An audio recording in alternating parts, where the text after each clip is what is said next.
Hello, everybody. Welcome to Monday's edition of the USL New England Power Rankings. That also includes the Legacy and the Revolution. Now, last week we had 6 teams when we did this. Vermont Green season's done. They won the national championship, so it's only down to 5 teams now. So it was going to be kind of the proving time to figure out, okay, who's going to take up the mantle as the number one spot in the Power Rankings, because Vermont Green had dominated that all season.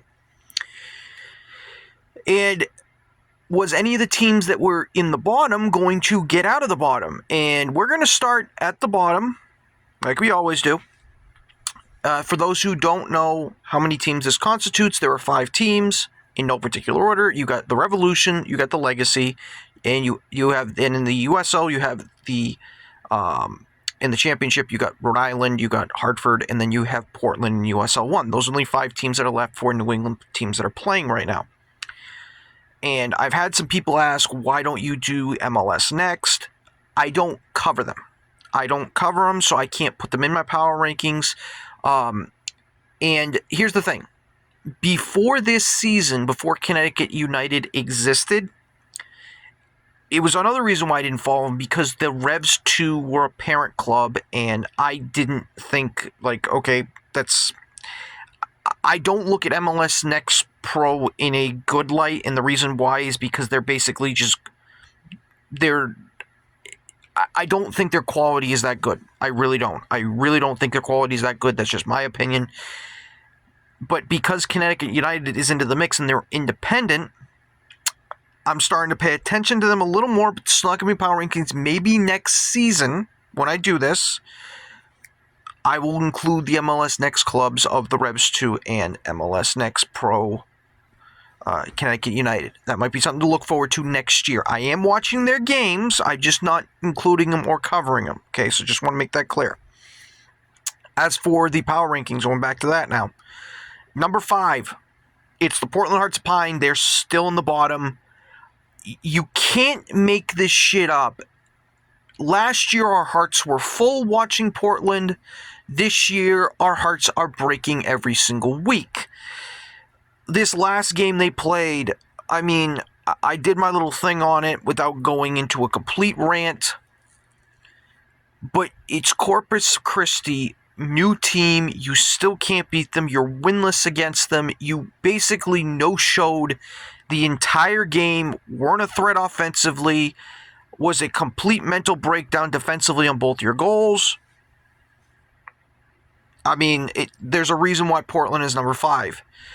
Number 4, this is where things got interesting, because 5 was easy. 4 wasn't as easy.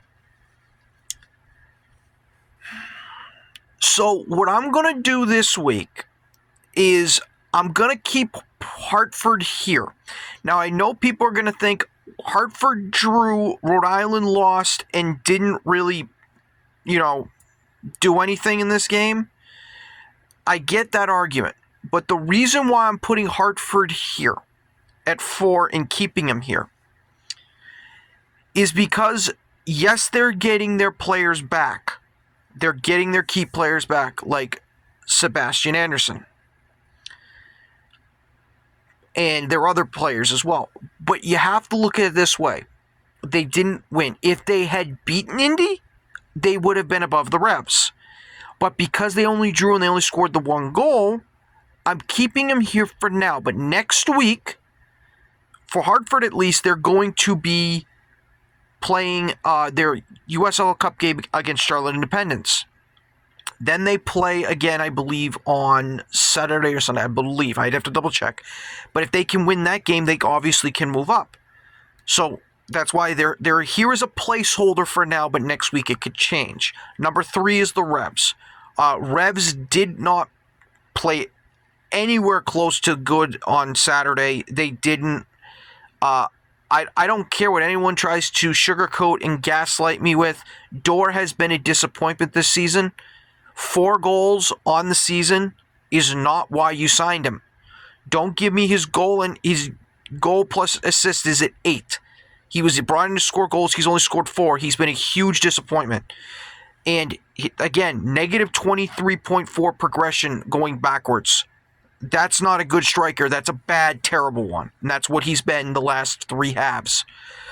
Then you look at the fact that the Revs still not getting anything else from their offense. Defensively, kind of just like the Portland situation. 2 bad mistakes defensively led to those goals. So they're going to have to fix themselves before they go to Toronto on Saturday. Number 2, Boston Legacy. Legacy were in danger of slipping out of number 2 this week because they went down 3-0 after 10 minutes. But the fact that they fought back and they were the dominant team in the second half, yes, they didn't win, and I stressed this when I did the video, it's more of a moral victory, but it's still a good result for the Legacy to come back from being down 3-0 after 10 minutes, nothing going your way. You easily could have folded the chairs and left and said, we're done. And that game could have gotten 6-7-0 easily.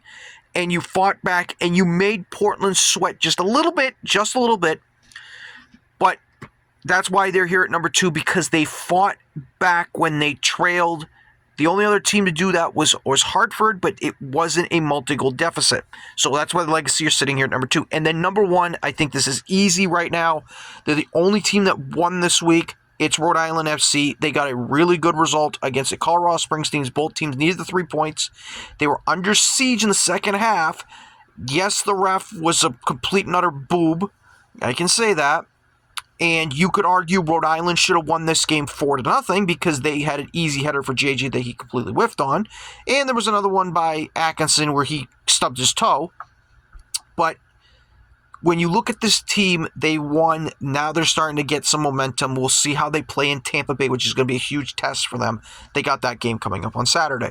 So that's what my little USO New England power rankings are for this week. Again, a short one, as you know. As we go further in the season, it's going to be less and less teams. So, thank you everyone for watching. I will see you next time.